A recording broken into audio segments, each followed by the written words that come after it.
Ang enhanced human na umatake ng palihim kay Mooney ay pinarusahan ng matindi ni Jack. Ngunit hindi lang iyon ang kapanapanabik. Makikita rin natin si Jack sa isang makapigil hiningang bakbakan gamit ang kanyang kamao at mga matitinding sipa. Hindi lang pala siya magaling sa paggamit ng mga patalim, kahanga-hanga rin ang kanyang kakayahan sa hand-to-hand combat. Napakaganda ng kabanatang ito, hype is real talaga. Ito ang tatalakayin ko ngayon, kaya kung handa ka na, tara at simulan na natin. What's up mga Cooks, Manga Moto nagbabalik. Record of Ragnarok spin-off, Jack the Ripper Case Files. Duwag. Sa simula ng kabanata, hawak ni Jack ang 8 punyal sa magkabilang kamay, bawat isa'y kumikislap sa liwanag na tila nagbabadya ng paparating na karahasan. Tahimik siyang nakatayo, buong tiyaga at lawak ng tingin na pinag-aaralan ang kanyang mga kalaban, ang mga enhanced human. Sa di kalayuan, si Wake ay nakatayo sa likuran, tahimik na nagmamasid, ang presensya nito'y worry bang nagdaragdag ng bigat sa tensyong umiiral. Samantala, sa kabilang panig ng labanan, nagtagpo sina Pimen at Griffin. Ang matandang si Pimen ay nakampanti nang makita si Jack na dumating, worry bang isang matagal nang inaasahang tagpo ang kanyang nasaksihan. Buti naman at dumating ka na, wika niya, puno ng kumpiyansang di-makeably.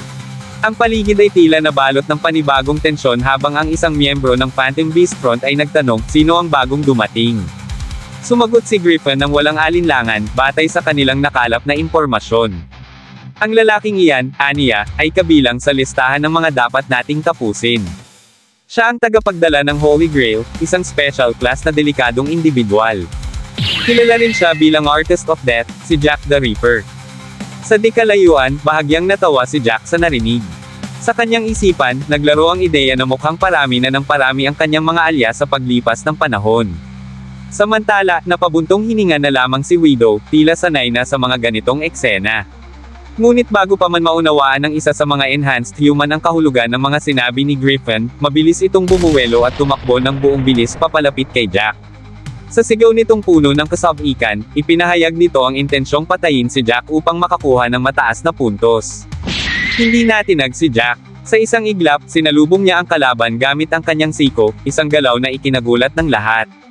Sa kabila ng matapang na pahayag ng enhanced human na hindi gumana ang atake ni Jack, nagdilim ang paningin nito nang biglang itarak ni Jack ang isang punyal sa kanyang lalamunan. Ang malupit na eksena ay nagtapos sa malamig na titig ni Jack, na para bang tinitingnan niya ang kanyang kalaban bilang isa lamang hamak na insekto. Habang nanginginig sa takot, humingi ng awa ang kalaban. Nangingilid ang luha nito habang sinasambit ang mga salitang, ayaw ko pang mamatay. Ngunit walang bakas ng awa sa mukha ni Jack. Sa halip, itinuloy niya ang kanyang maikling talumpati habang nakatitig sa kalaban. Para kay Jack, ang pagkauhaw sa karahasan, ang pagmamataas, at ang pagtrato sa iba bilang mababa ay mga damdaming nauuwi lamang sa takot sa kamatayan. Walang pag-aalinlangang sinentensyahan ni Jack ang kalaban ng kamatayan. Kasunod nito, tumitig siya sa mga natitirang enhanced human, ang kanyang mga matay puno ng lamig at pangungutya. Sa mababang tinig, ngunit puno ng banta, marahan niyang tinanong, sino ang susunod kong tatapusin? Sa mga nakalimot na, ang enhanced human na tinapos ni Jack kanina ay ang mismong traidor na lihim na umatake kay Mooney. Magaling lang ito sa mga palihim na pag-ambush, ngunit pagdating sa harapang laban, halos walang kwenta ang enhanced human na ito, sinaglit lang siya ni Jack. Kung sakaling nakaharap ito ng diretsyo ni Mooney, walang duda na sigurado ang bagsak nito. Talagang wala itong pag-asa kay Mooney sa isang patas na laban. Sa pagpapatuloy ng kabanata, tahimik at tensyonado ang paligid, balot ng gulat at pagkabigla. Natulala ang mga kalaban, at kahit ang leader nila na si Griffin, pati na rin si Wake na kakampi ni Jack, ay hindi makapaniwala sa ipinapamalas ng kanyang kasamang si Jack. Isa sa mga miyembro ng Phantom Beast Front, si Lloyd, ang bumasag ng katahimikan. Ikaw pala si Jack the Ripper. Malakas ka nga, aniya, may bahid ng respeto sa tinig. Sa halip na umatras, ngumiti si Lloyd. Ikinararangal kong labanan ka. Kitang-kita ang kumpiyansa ni Lloyd, relax ito, nag-aabang, parang may tiwalang kakayanin niya ang kilabot na si Jack.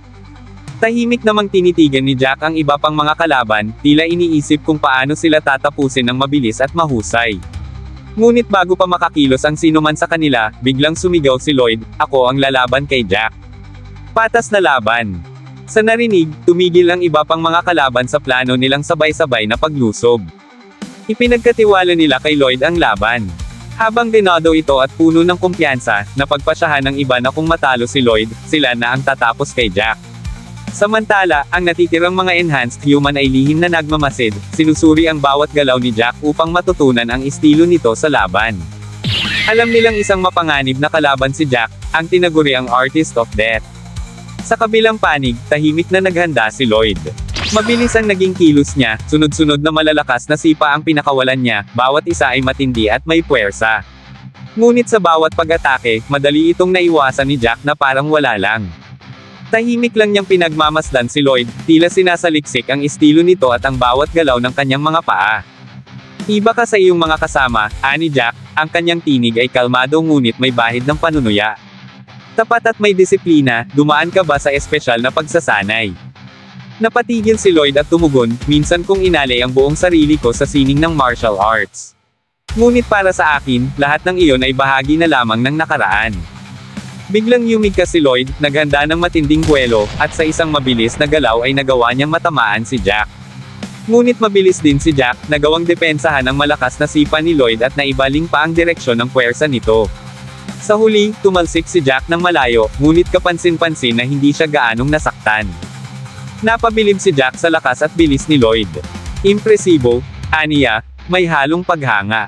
Sa kabilang dako, hindi makapaniwala si Lloyd. Paano nagawa ni Jack na ibahin ang direksyon ng kanyang puwersa upang mabawasan ang pinsala? Inalis ni Jack ang kanyang hat at buong kababa ang loob na humingi ng tawad kay Lloyd. Patawad, ani Jack, sa kawalan ko ng dangal sa laban kanina. Ipinangako niya na simula ngayon, lalaban na siya ng patas. Isang ngiti ang sumilay sa mukha ni Lloyd. Bagamat hindi niya inaasahan, naramdaman niya ang respeto mula kay Jack. Sa kanyang isipan, naisip niya, sino ang mag-aakala? Ako, na bumagsak sa pinakamababang estado, naging sunod-sunurang tauhan ng Royal Dragon Guards, ngayon ay nakakaranas ng isang labanang ganito. Nagpasalamat siya kay Jack ng taos-puso.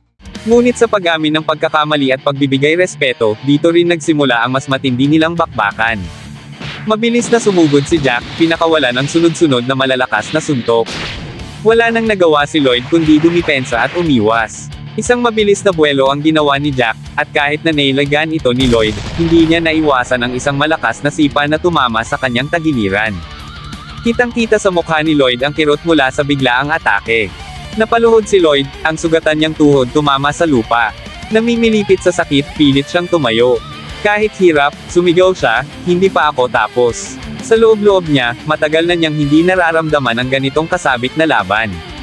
Sinabi niya kay Jack, maglaban sila hanggang sa huling hininga. Si Wake, na nanunood sa gilid, ay napaisip sa lakas ni Jack. Isang enhanced human tulad ni Lloyd ang nagawang ilang paso ng tinaguriang Artist of Death.